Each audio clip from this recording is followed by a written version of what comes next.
Michael, the IAADFS principal income stream comes from this particular show. And basically what it does is it helps support and sustain not just the charity work that you do, but importantly, delivering against key advocacy issues.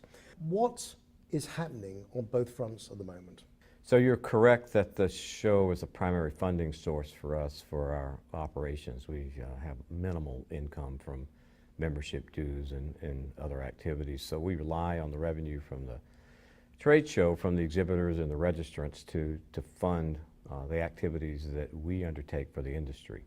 So the advocacy world is primary for us. And for example, the last year, and in fact for much longer than the last year, we've been working on the issue of liquids and gels and trying to find a reasonable solution that would enable us to carry more of those products through security, which obviously benefits the operators and the suppliers. And so there are a number of activities underway focusing on liquids and gels. Is that getting any closer to resolution?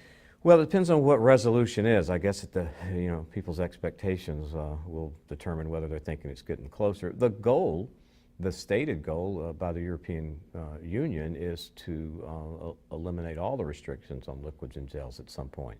But this whole activity is security driven.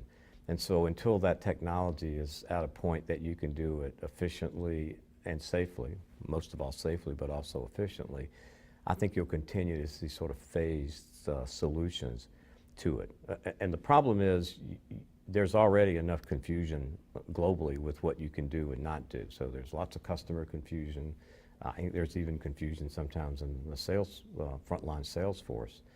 So we want to fix it because it's not good for anybody if people don't know what they can buy or what they can carry, and then it gets taken at security, and then they're angry at somebody, the store, the airport, the airline, it doesn't matter. So you also don't want to fix it in a way that you make it worse. So you've got to be sure that when you're ready to kick off any of these solutions that you've got enough technology in airports and enough staffing to really make it work, and the lines don't get longer instead of shorter. So the answer to your question, is there a solution? I think there is, but I don't think it's going to happen in the next 12 months. But I do think you'll see some progress. There's certainly focus now and attention on it between the EU and the US with TSA. And other organizations are engaged in this as well. They really are operating at different speeds though, aren't they, at the moment? Well, there are reasons for that. In the U.S., the TSA, the government funds and purchases the equipment and the software and the logarithms that sort of make this work. In Europe, it's much more of a sort of country by country or airport requirement to buy the equipment. So there's a financial issue. I mean, that's clear. You've got to be able to have not only the right equipment, but enough of it. You can't just have one machine at Heathrow, as an example. And then once you purchase the equipment, you've got to make sure that the logarithms, the technology, the software works properly.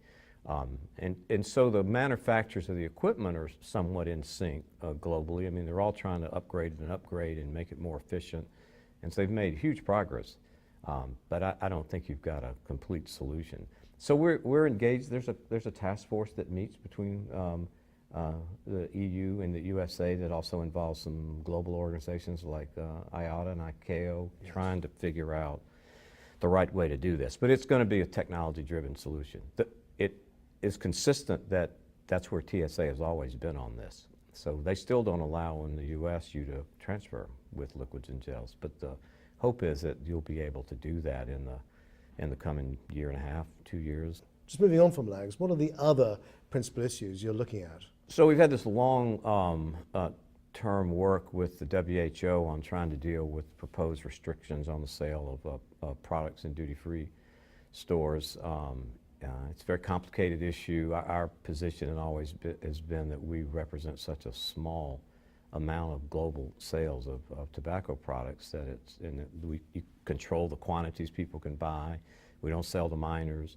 It's security protected, so we're not really the issue in our view.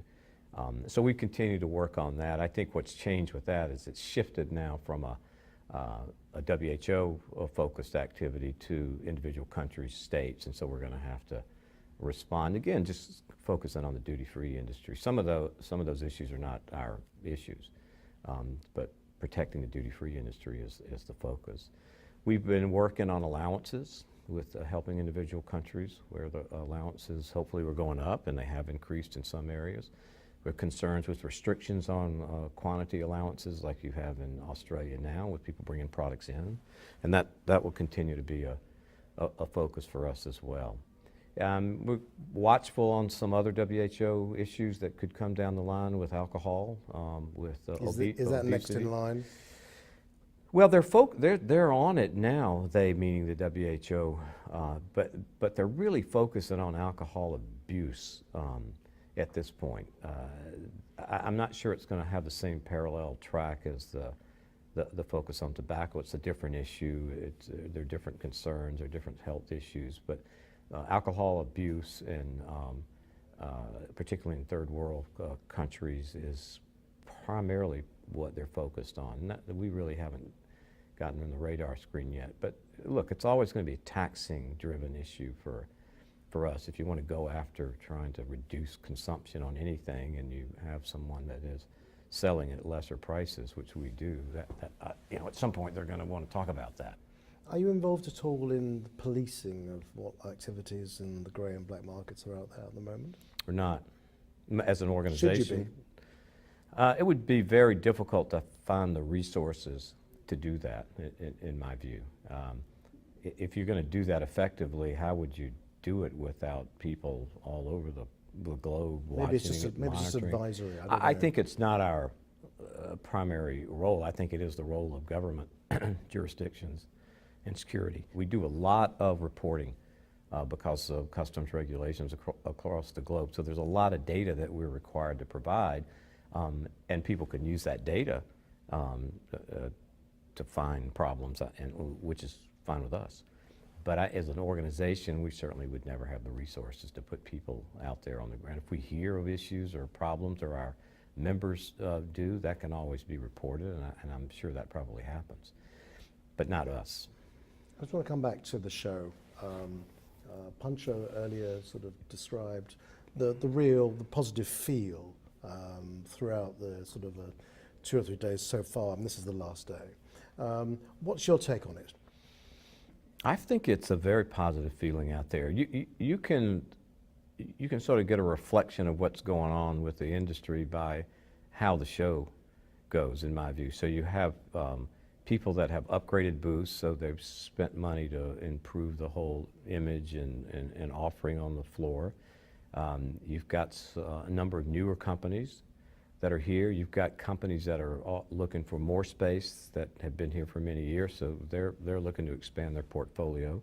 The registration numbers are very positive, although for us they're always restricted. We're very careful about who is eligible to come or not. But and just people's mood. Travel's up globally, so we should benefit from that. And in most countries, duty-free spend is up. I heard the number yesterday of 3.4% increase projected for 2013. So it'll be more than that in some areas and less than others, but that's certainly not a bad growth. So no, I agree. I think it's very positive, and you can sense it when you talk to people. A good note on which we're in the interview. Michael Bain, thanks for your time. Yeah, thank you very much.